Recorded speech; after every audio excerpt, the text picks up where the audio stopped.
Okay, the Hangout is live and on the air. Good morning, everyone. This is not going to be a very long conversation, but our topic is YouTube a content farm? What would that mean? And if YouTube is a content farm, who is regulating YouTube? Give me a moment. I brought my computer a little bit closer. I want to share this live stream on Facebook and on Twitter. And I'm going to try to do it faster than I have in the past. So I can see this now on my other computer. On Twitter. And I'm going to... Okay. There's my other computer in case you want to see it. Okay. All right. So I am now going to share as quickly as possible. I'm going to hit the share link and I'm going to tweet it. And I think I did that. And now I'm going to copy the link and share it on my Facebook.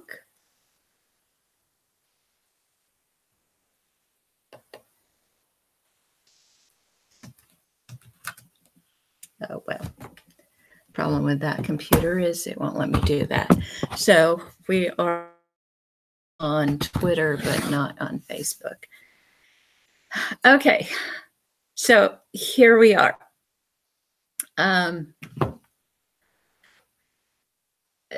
There's been a lot of talk of Sargon of Akkad losing his monetization. And I can see myself here.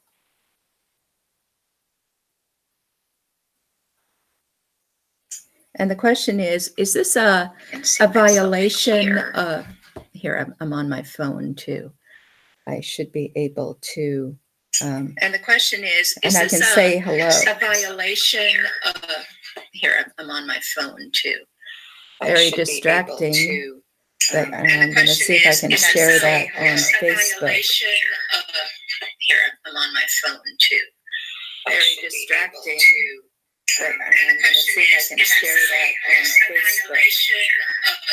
Here, I'm on my phone too. Very distracting. Okay. All right. Again, Sargon of Akkad, which up to recently I thought was an ancient person, but apparently there's somebody in Britain who is calling himself Sargon of Akkad. I'm not sure I understand. Well, I'm sorry, Siri. I'm sorry you don't understand. Okay. It's amazing that I get anything done. Now Bo's going to get upset because Siri talked to me. Okay. So there's this guy called himself Sargon of Akkad. He had some videos that were slightly, I don't know, conservative, something along those lines. He was getting monetization not just from YouTube, but from Patreon. Apparently, Patreon is a good way to get money for a channel that will not make money for you commercially on YouTube. And so it's a matter of getting subscribers, and it was really distracting me right now. So it's a little bit like on PBS when they used to come on and they'd have a funding drive, but only a little bit better than that. Well, okay. Now, Alex Jones had a really offbeat kind of channel that appealed to a lot of people, and I believe he was booted out. So, and I'm thinking about why this is being done. Is this an attack on free speech, or is it more like a commercial issue of who gets to be the gatekeeper? So what this reminds me of is what used to happen back in well, what did happen back in 2011 when I was on Hub Pages and the Google Panda update came out. And that update basically decided that sites where a lot of different people just went, it was their platform, it was their place. Each person went there with their own specialty, their own brand of writing, their own thing that they wanted to do. And some of them were quite good, and some of them had PhDs, and some of them were literary, and some of them were just showing pictures of scantily clad women and calling them Indian aunties. Okay, so there was a wide variety of things that appeared on Hub Pages. I had a Hub Pages account, and I wrote there about anything that I wanted to. I have more than one specialty. One of my specialties is ape language studies. Another is the law. A third is literary things. So I really enjoyed interacting with other people there as well as writing there. And the Panda update by Google was a very, very big blow to me. Now, if you've never heard of Panda, I'm going to try to screen share and show you a Wikipedia article about this and hope that that goes through. So here's the Google Panda update entry on the Wikipedia. And they say Google Panda is a major change to Google's search results algorithm that was first released in February 2011. The change aimed to lower the rank of quote unquote low quality sites or thin sites, in particular content farms, and return higher quality sites near the top of search results. Now, the question is, what are content farms and what are higher quality sites? What they tended to do, though, is they made it really hard for independents to get the views that they needed in order to get readership, in order to get influence, and in order to get funding. And the result of all of that was that other sites, many of them in the mainstream, got all of the views.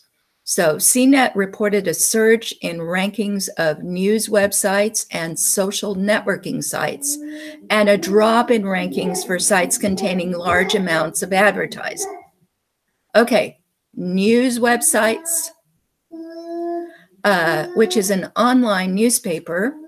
It's an online version of a newspaper, either a standalone publication or the online version of a printed periodical or social networking service.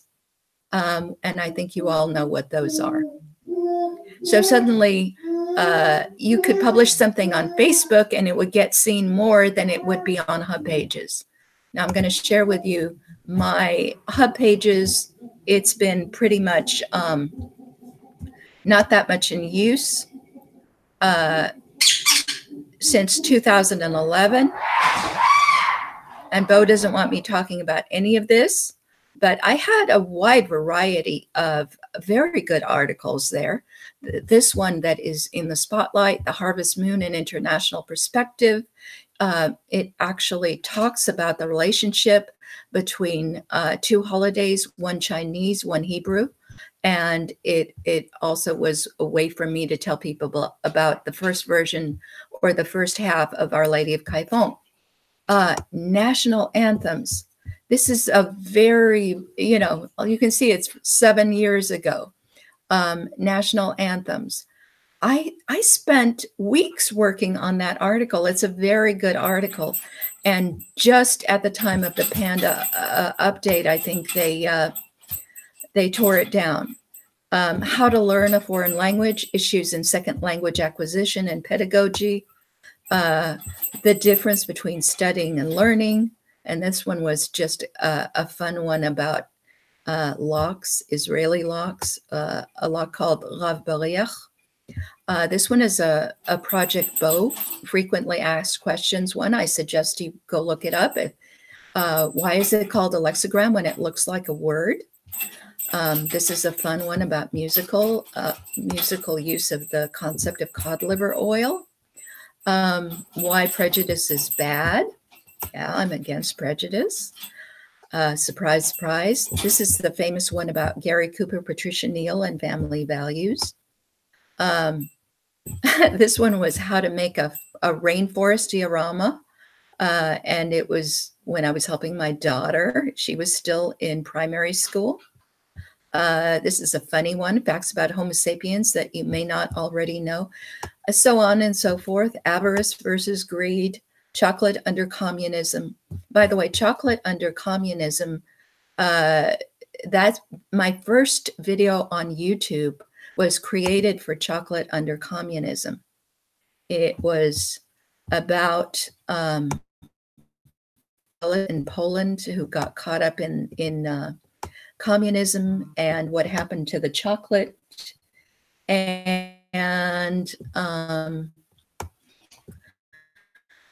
I actually wrote books to the tune of Beauty and the Beast. Go into my main channel on YouTube. You can find the words to that song, Ashes to the Taste. And there's a video on it.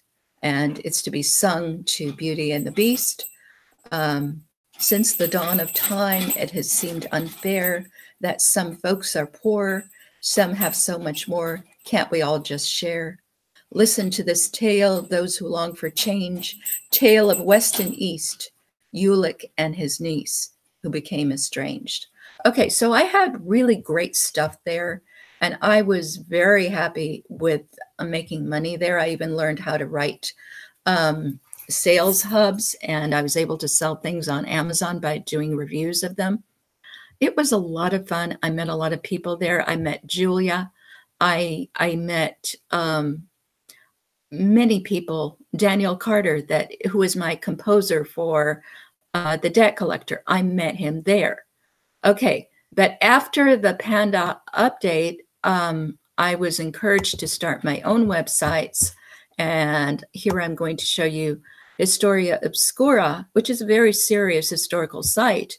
And one of the key authors there is Pam Keyes, and she is an expert and on Jean Lafitte and on historical facts that many other people don't know about. And I've featured many of her articles on my site, Historia Obscura, as well as my own historical articles and those by other people. But I'll tell you what, even though it gets the views, it is nothing like what it used to be on Hub Pages. And now I'm going to stop sharing the screen and hopefully find myself here somewhere. Here I am. Okay, that was a little bit less awkward than my last screen share. So now I apparently do not have anybody on the live chat, but I definitely would like to encourage you to talk to me about this. Here's the thing. At the time when the Panda update came, a lot of people said, oh, I'm so glad Google search results are going to be so much better. There's not going to be any spam. And it wasn't like that at all. So what was really happening is that the news sites were kind of enforcing the fact that if you wanted to go and find information out, you had to go to the major sites. None of us small fries knew how to make any of that work. We didn't know how to get the backlinks that you needed to be seen, except when we were in a site that was a content farm. So now here's my question. What about YouTube right now? Is YouTube a content farm? Of course, YouTube belongs to Google. And so who would, who would gate the gatekeepers, right? Um, but what seems to be happening right now is that since YouTube is also a very diverse site, just like Hub Pages, there are good providers of content. There are bad providers of content. And instead of just shooting down somebody who clearly violates the rules that YouTube has set forth for everybody, they're going after the monetization of some of these bigger names and some of the smaller names as well when they say things that the mainstream media don't want to be said. A lot of people are just not watching television anymore. A lot of people are getting all of their information online, and they're getting their information from their favorite YouTube provider. So my question is what's happening right now with Patreon and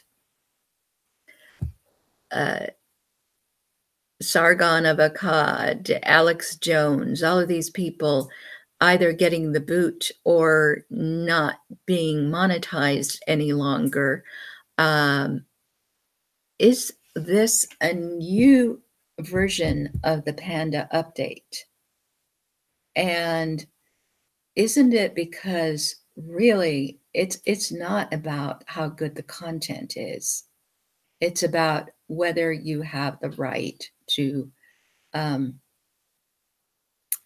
not just to speak, but to be a competition for the well-known sources of information. So you might be asking yourself, well, what do you care? You're on YouTube, and right now you're making a lot of money on your other channel. Yes, I am.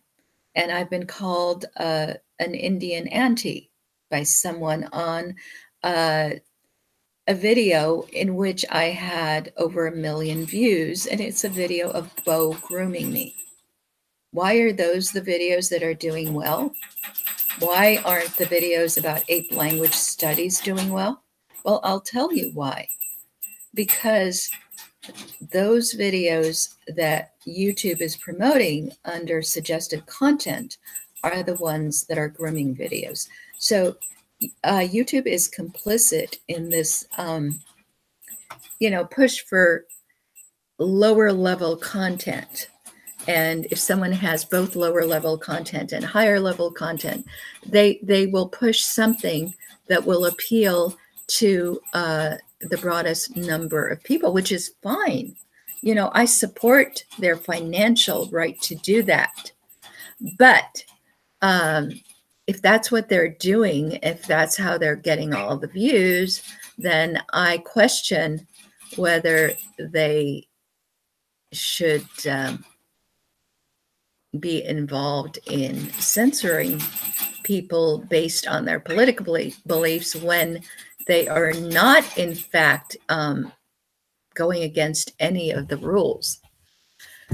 At one point, I was part of a site called Bubbaloo's, and it was basically a scammy site where they tried to sell advertising to advertisers, not based on the idea that the general public would come to us and read what we had to write, but that we would socialize with each other, and they would show us advertisement and they would make money off of that.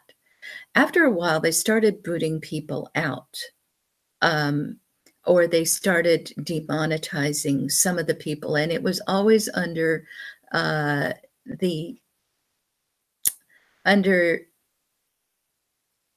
some kind of pretense that the person had broken a rule, but nobody could tell what rules had been broken or, in fact, what the rules were. In the case of Sargon of Akkad, he didn't break any of YouTube or Patreon's rules on his YouTube channel or on anything that he had on the Patreon platform, but he spoke a forbidden word someplace else. So it's very arbitrary. But the thing that was done to hub pages by the Panda update was also very arbitrary. None of us even know what the Panda algorithm says, because guess what? It's a secret, but it's patented. I don't get that. There's a patent on the Panda algorithm. The truth is, we're not supposed to know what the algorithm is. If we knew what the algorithm was, we could game it. I'm all for keeping the algorithm secret, but if it's being used in order to keep a monopoly on who can say what, that's a serious problem, not just from the free speech perspective. It's also a serious problem from the perspective that creators would then have to go and be employed by large corporations in order to be able to use their creativity to make a living. This is really what it's about. It's about whether we're all going to be enslaved and whether the only way to make a living is going to be by being an employee. I honestly think that's the basic issue beyond free speech. It's actually an economic issue too. And it's an issue about liberty at its very base. So Jordan Peterson and Dave Rubin are looking for another platform to monetize themselves. And I will be keeping an eye on that. But I think the real problem is much more basic than that. And I'll be talking with Julia about this on Friday on our regular live stream on my main channel, where I have more than 2 million views, but not necessarily for what I want to get the 2 million views for. So thank you for watching, and we'll talk later.